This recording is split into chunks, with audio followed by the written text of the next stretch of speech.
கிட்டிமேளம் சீரியல்ல அடுத்ததா என்னெல்லாம் நடக்கலாம்னு ஒரு ப்ரெடிக்ஷன் ரிவ்யூ பார்க்கலாம் வாங்க. என்னோட ரிவ்யூ பிடிச்சிருந்தா லைக் பண்ணுங்க. லக்ஷ்மி, சிவராமன், துளசி, வெற்றி, தியா அப்படின்னு எல்லாரும் கோவிலுக்கு போறாங்க. சாமியெல்லாம் கும்பிட்டு முடிச்சதுக்கு அப்புறமா அப்படியே பேசிட்டு இருக்கும் போது துளசி வெற்றி கிட்ட கோவமா நடந்துக்கிறாங்க. ரொம்ப கோவமாவும் இருப்பாங்க. இதனால வெற்றி என்ன பண்றாருன்னா அங்கிருந்து தனியா வந்து அவரோட நம்பர்ல இருந்து துளசிக்கு கால் பண்றாரு. கால் பண்ணதுக்கப்புறமா துளசியா நம்மளோட ஃப்ரெண்டு வந்து கால் பண்ணுறாரு அப்படின்னு ரொம்ப சந்தோஷமாக வந்து வெற்றிக்கிட்ட வந்து பேசிகிட்டு இருக்காங்க. துளசி இவ்வளோ சந்தோஷமாக பேசிகிட்டு இருக்கிறத பார்த்துட்டு லக்ஷ்மி என்ன பண்ணுறாங்கன்னா, சரி நான் அப்படி போயிட்டு வரேன் அப்படின்னு கொஞ்சம் தள்ளி வருவாங்க. இங்கே வந்து பார்க்கும்போது வெற்றி வந்து பேசிகிட்டு இருப்பார். துளசி பேசிகிட்டு இருக்கிறதையும் வெற்றி பேசிகிட்டு இருக்கிறதையும் பார்க்குறாங்க. அப்போவே சந்தேகம் வருது, வெற்றி யார்கிட்ட பேசிகிட்டு இருக்கான் அப்படின்னு யோசிக்கிறாங்க. வெற்றி பேசி முடிச்சதுக்கப்புறமா வெற்றிக்கிட்டேயே லக்ஷ்மி கேட்குறாங்க, வெற்றி இப்போ நீ யார்கிட்ட பேசிகிட்டு இருந்த அப்படின்னு கேட்குறாங்க. நீ துளசி கிட்ட தான் பேசிகிட்டு இருந்தியா அப்படின்னு கேட்க வெற்றி ஆமான்னு சொல்கிறாங்க.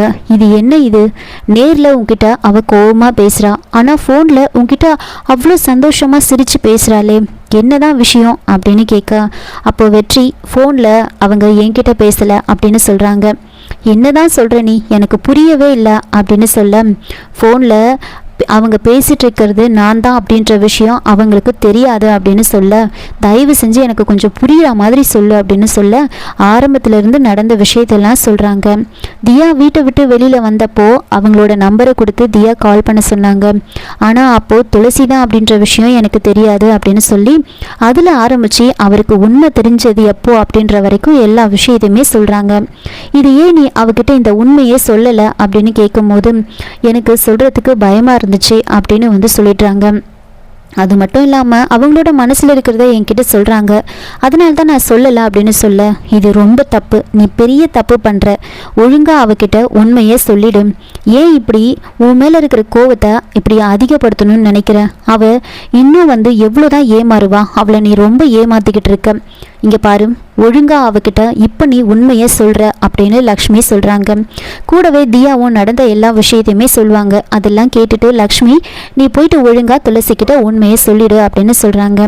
சரின்னு வெற்றி என்ன பண்ணுறாரு யோசித்து பார்த்துட்டு துளசிக்கு திரும்பவும் கால் பண்ணுறாரு. என்ன இவர் திரும்பவும் கால் பண்ணுறாரா அப்படின்னு அட்டன் பண்ணுறாங்க.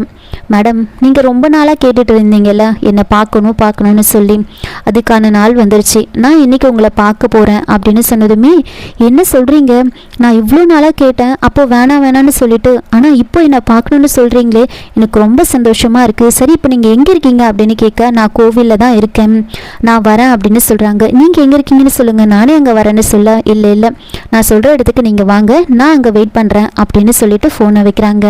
வெற்றி ஒரு இடத்துல வந்து நின்றுட்டு இருப்பாங்க. துளசியும் அந்த இடத்துக்கு வராங்க. அந்த இடத்துல வந்து வெற்றியை பார்த்ததுமே பயங்கரமாக வந்து ஷாக் ஆகுறாங்க.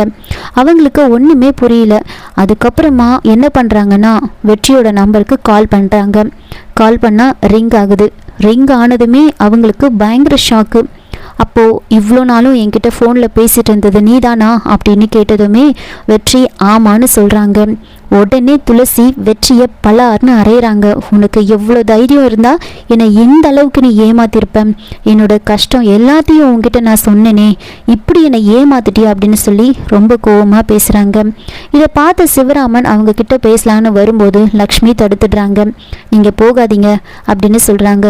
லக்ஷ்மி, இங்கே என்னதான் நடக்குது அப்படின்னு கேட்க, இது வெற்றியோட இன்னொரு முகம் அப்படின்னு சொல்லி நடந்த எல்லா விஷயத்தையும் சிவராமன் கிட்ட சொல்கிறாங்க.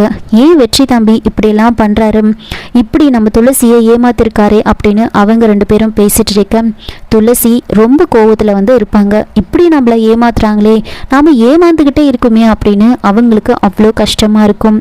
இதோட இந்த எபிசோடு ப்ரோமோ வந்து முடிச்சிருக்காங்க. என்னோட ரிவ்யூ பிடிச்சிருந்தா லைக் பண்ணுங்கள், மறக்காமல் சப்ஸ்கிரைப் பண்ணுங்கள். தேங்க்யூ.